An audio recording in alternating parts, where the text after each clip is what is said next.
বাংলাদেশে দ্বিতীয়বার মুক্তিযুদ্ধ। প্রথমবারই যেমন মুক্তিযুদ্ধ হয়েছিল 1971 সালে ভাষা শহীদদের জন্য মুক্তিযুদ্ধ, তেমনি দ্বিতীয়বার বাংলাদেশের মুক্তিযুদ্ধ বাংলাদেশে আন্দোলন শুরু হয় কোঠা আন্দোলন নিয়ে। এই আন্দোলন করতে করতে এক পর্যায়ে সরকার পদত্যাগ আন্দোলন শুরু হয়। আন্দোলন শুরু হওয়ার পর যখন সরকার দেশ পদত্যাগ করে অন্য দেশে যায়, স্বাধীন হওয়ার পর বাংলাদেশের ছাত্র জনতা যে মিছিলের মাধ্যমে ভাঙচুর বা রাস্তাঘাট আবর্জনা জমেছিল, এই আবর্জনায় ছাত্ররা এখন পরিষ্কার করতেছে। ভাঙচুরের মাধ্যমে বিভিন্ন স্কুল, কলেজ, পার্ক যে ভাঙচুর হয়েছিল আন্দোলনের মাধ্যমে, 8ই আগস্ট কোঠা আন্দোলন স্বাধীন হয়েছে বাংলাদেশ দ্বিতীয়বারের মতো।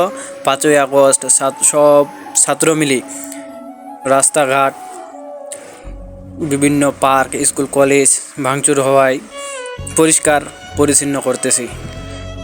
আজ রাত 8টায় সরকার গঠন করার জন্য যে 8ই আগস্ট টাইম নির্ধারণ করা হয়েছে রাত 8টায়, এই 8টার আগেই ছাত্রছাত্রীরা সবাই মিলে সারা বাংলাদেশে তেঁতুলিয়া তো টেকনাফ পর্যন্ত যত ভাঙচুর হয়েছে সব পরিষ্কার পরিচ্ছন্ন কাজ চলিতেছে। আর যে ফুটেজ দেখতেছেন, এই ফুটেজ আমাদের তেঁতুলিয়ায় ডাকবাংলোয় যে ভাঙচুর হয়েছিল, এই ডাকবাংলোয় আমাদের তেঁতুলিয়ার ছাত্রছাত্রী সবাই মিলে পরিষ্কার পরিচ্ছন্ন কাজ করতেছে। এই পরিষ্কার পরিচ্ছন্নই আবার নতুন সরকার গঠনের পর নতুন করে আবার ডাকবাংলো যে স্মৃতিগুলো ছিল এগুলো আবার নতুন করে তৈরি করবে।